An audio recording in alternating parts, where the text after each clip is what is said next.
Hello, everyone, and welcome back to Local Liberty. This is Brian and Shane. The date is September 18th, I believe, 2015, and we want to talk about some recent news this week from our pals at the Federal Reserve. A fine group of bureaucrats. The finest. Finest. The finest and most powerful.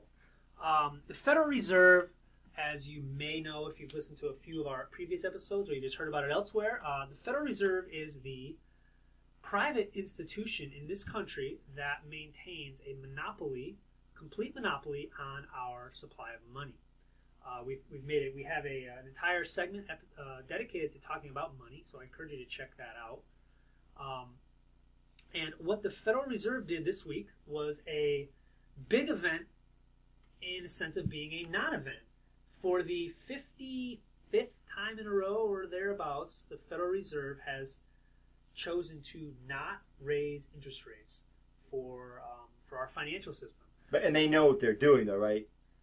Because they're government bureaucrats, experts in the field. They do know exactly what they're doing. The question is, what are they doing? And I don't know, but they take care of it for me. What they are doing is basically extending the bubble they've created in the stock market for as long as they possibly can.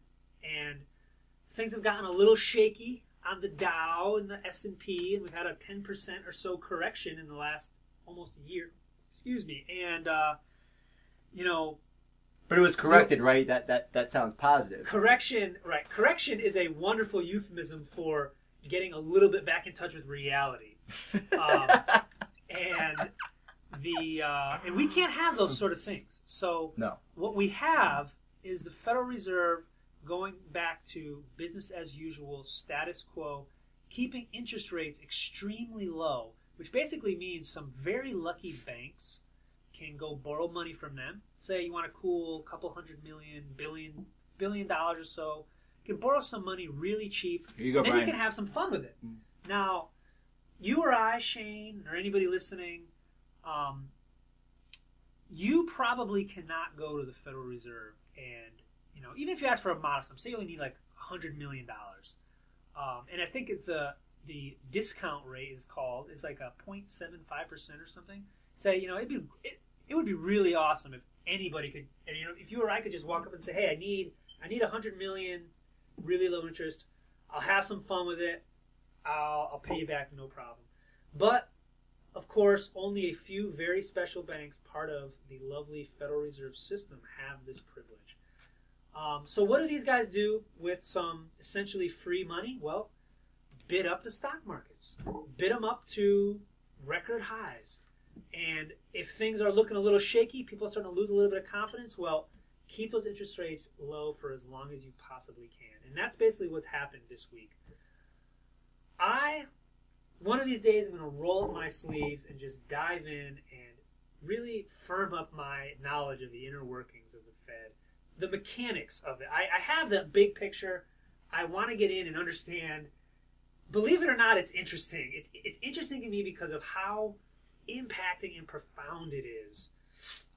Brian, you're really taking your host job seriously, I gotta say. That's a tedious endeavor you're about to embark on. Maybe some of our listeners can help me with that. And if there's anybody out there that has a firm grasp of this and you want to contribute, especially somebody in the local area that wants to talk about this, we would love to have you on. But anyway, I'm also going to link to a few good resources that I've come across that'll check them out in the comment section below. Yep, that'll help sort of kickstart your understanding. But basically, I want to close up with a plea to try to understand the things that affect you. And what these guys do, it really affects you. It's convoluted, it's obfuscated, it's meant to be deceptive, but boy does it affect us all. Every single financial expert, every single economics guru, anybody that was interested in anything to do with money in the entire planet, every single one of them yesterday was waiting for a decision to come out from these 10 strangers. You need to know what these guys are up to and why they're doing it. The more people know, the sooner. And I don't know myself to a really deep degree. The more we know about what these guys are going to be able to are doing, the less damage they're going to be able to do to us. So that's my closing plea. Shane, anything you'd like to throw in there? I don't know. Beans. I read End the Fed by Ron Paul, and like I said, I find economics sometimes a little tedious, and the Federal Reserve is just so bizarre institution. So I look forward to you educating me so I don't have to do the work. I look forward to educating myself, and we will catch up with you guys later. Local Liberty at YouTube and Facebook and localliberty.org. Thanks very much for listening.